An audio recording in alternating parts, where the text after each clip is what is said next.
پاک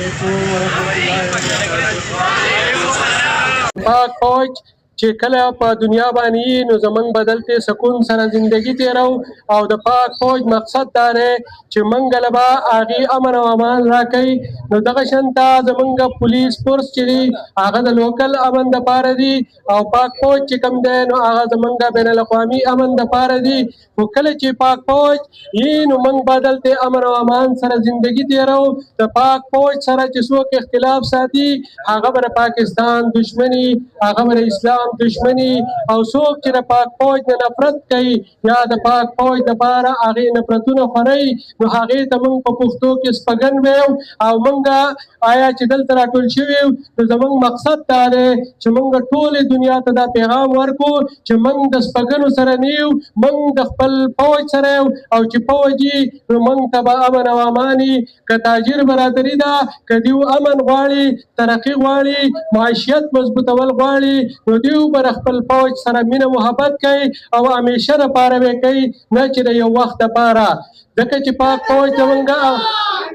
زمونږ فوج هغه فوج دی چې هغه ټوله دنیا مني. که په اندرون کې زمونږ څه مخالفین هغه نه مني، خو ټوله دنیا دا فوج مني چې دا هغه فوج دی چې په ټوله دنیا باندې حکومت کولی شي د الله په فضل کرم سره. نو زه به ډېرې خبرې نه کوم، خو زمونږ د پاک فوج سره چې کوم محبت دی هغه به موږ ګلۍ ګلۍ ته رسو، بچي بچي ته به رسو. او زمونږ مخې ته ستاسو د دنیا ټول نظام دی چې تاسو فلسطین ته وګورئ. که موږ هغې له په خانه کعبه کې خلک دعاګانې کوي، د 80 کالو نه د 80 کالو نه خلک فلسطینیانو له په خانه کعبه کې هغه دعاګانې کوي، خو د هغې هغه دعاګانې ولې نه قبلېږي چې هغې د خپلې مور د خپل وطن سره هغې دغه کړی دی،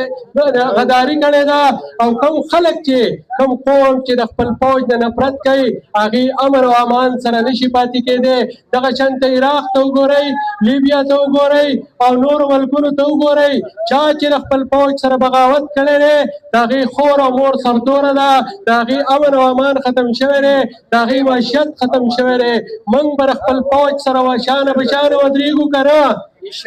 موږ به خپل فوج دپاره هر در ته ځو که نه ځو؟ موږ به خپل فوج سره ګلۍ په ګلۍ کور په کور د اواز اوچتو چې فوج یي پاکستان به یي. چې کله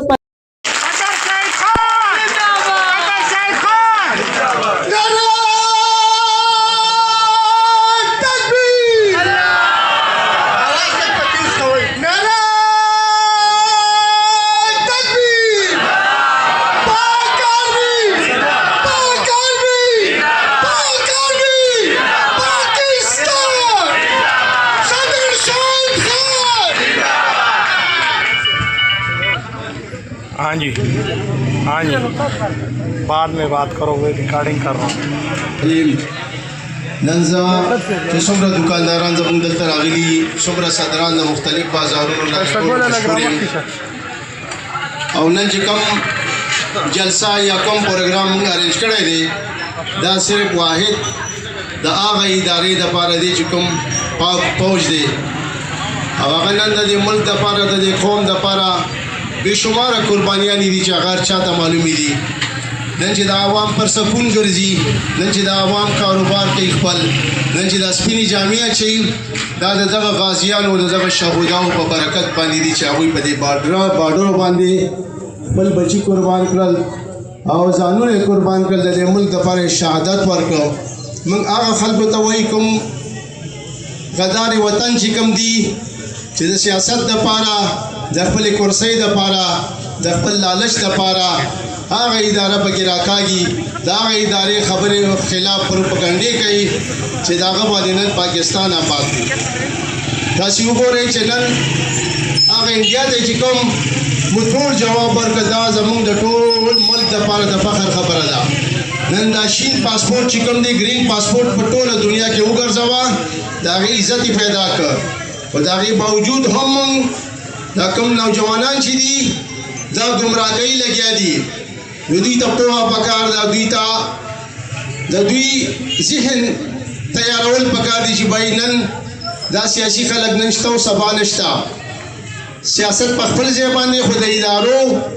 دا نن چې کوم د کې پی کې پولیس دي دا قربانیانې ورکوي کانو ولې فخر کوم چې یو خبره د ملک دپاره د ادارې دپاره په هر ځای کې د ټولو نه پیش دي او په هر ځای کې د خپلو ادارو اواز اوچتوي آیا که هغه د پولیس وي که هغه د پوځ وي که هغه نورې داسې ادارې وي چې د ملک دپاره کار کوي د ټولو دپاره په یو جګه په یو اواز باندې ولاړ وي په یو زبان باندې هغه ورځ چې کومه زما د ملګري خبره مو کړه په هغه ورځ باندې چې کوم د شهداو یا د ایوارډ پروګرام په ګلستان کې چې کوم وخت کې دا خانزیب چې کوم کې پیغو د نن سبا دانګو که تاسې خیال کړئ په اسلام آباد کې مشتاق غني هم داسې سیاستدان دی ښه سړی دی مشر سړی دی چې کوم وخت کې هغه سره د هغه بحث مباحثه راغلی وه دې تاجرانو د هغې خبرې هم مذمت کړی و خو په هغه ورځ باندې موږ د دې بھرپور مذمت کوو چې یو سی ایم وزیر اعلی د صوبې وزیر اعلی دی هغه سره لوی طاقت الله ورکړی دی د صوبې بادشاه به موږ ورته وایي چې هغه په دې دومره پروګرام کې دا هغه پولیس والا چې کوم د ملک او د قوم دپاره قربانیانې ورکوي هغوی دپاره داد پکار دی د هغوی شمله اوچتول پکار دي چې هغه نن ته ورته داد ورکړي سبا به هغه په بل ځای کې قرباني ورکوي چې په هغه پروګرام کې وزیر اعلی صاحب دلته وویلې چې د ګوتې اوچتېدو دا زوره مو کته نو موږ د دې مذمت کوو ځکه که سی ایم صاحب کول نو دی د دې ښار نه بدلوی شوی دی سسپینډ کوی هم شوی خو چونکې په داسې پروګرام کې چې په هغې آی جي صاحب هم موجود و چیف سیکرټري صاحب هم موجود و هغه ته داسې خبره نی کول پکار چې یو سړی د ملک دپاره قرباني ورکړي یو سپی ځان وژني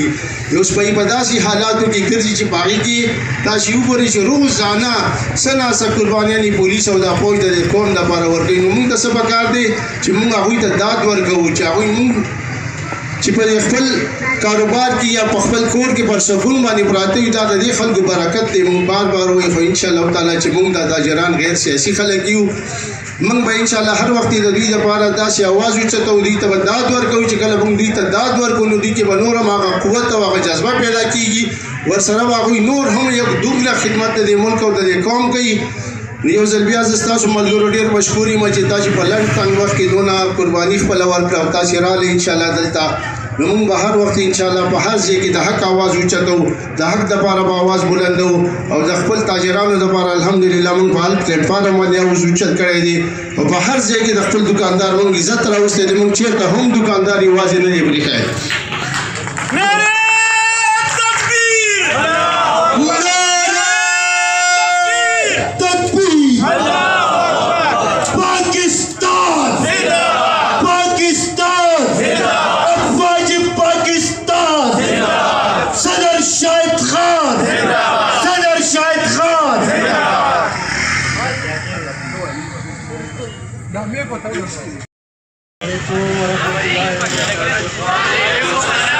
پاک فوج چې کله په دنیا باندې نو زمونږ بدلته سکون سره زندگی تیرو او د پاک فوج مقصد دا دی چې مونږ له به هغې امن او امان راکوي نو دغه شانته زمونږ پولیس فورس چې دی هغه د لوکل امن دپاره دي او پاک فوج چې کوم دی نو هغه زمونږ بین الاقوامي امن دپاره دي خو کله چې پاک فوج یي نو موږ به دلته امن او امان سره زندگی تیرو د پاک فوج سره چې څوک اختلاف ساتي هغه به د پاکستان دشمني هغه به د اسلام دشمنی او څوک چې د پاک فوج نه نفرت کوي یا د پاک فوج دپاره هغې نفرتونه خورئ نو هغې ته موږ په پښتو کې سپږن ویو او موږ آیا چې دلته راټول شوي یو نو زموږ مقصد دا دی چې موږ ټولې دنیا ته دا پیغام ورکړو چې موږ د سپږنو سره نه یو موږ د خپل فوج سره یو او چې فوج یي نو موږ ته به امن او امان وي که تاجر برادري ده که دیو امن غواړي ترقي غواړي معیشت مضبوطول غواړي نو دیو بر خپل فوج سره مینه محبت کوي او همیشه دپاره به کوي نه چې د یو وخت دپاره ځکه چې پاک فوج زمونږ فوج هغه فوج دی چې هغه ټوله دنیا مني که په اندرون کې زمونږ څه مخالفین هغه نه مني خو ټوله دنیا دا فوج مني چې دا هغه فوج دی چې په ټوله دنیا باندې حکومت کولی شي د الله په فضل کرم سره نو زه به ډېرې خبرې نه کوم خو زمونږ د پاک فوج سره چې کوم محبت دی هغه به موږ ګلۍ ته رسو بچي ته به رسو او زمونږ مخې ته ستاسو د دنیا ټول نظام دی چې تاسو فلسطین ته وګورئ که موږ هغې له په خانه کعبه کې خلک دعاګانې کوي دا 80 کالونه دا اتیا کالو نه خلک فلسطینیانو له په خانه کعبه کې هغه دواګانې کوي خو د هغې هغه دواګانې ولې نه قبلېږي چې هغې د خپلې مور د خپل وطن سره هغې دغه کړی دی غداري کړې ده او کوم خلک چې کوم قوم چې د خپل فوج د نفرت کوي هغې امن او امان سره نشي پاتې کېدی دغه شانته عراق ته وګورئ لیبیا ته وګورئ او نورو ملکونو ته وګورئ چا چې د خپل فوج سره بغاوت کړی دی د هغې خور او مور سرتوره ده د هغې امن او امان ختم شوی دی د هغې معیشت ختم شوی دی موږ به خپل فوج سره شانه په شانه ودرېږو که نه موږ به خپل فوج دپاره هر در ته ځو که نه ځو موږ به خپل فوج سره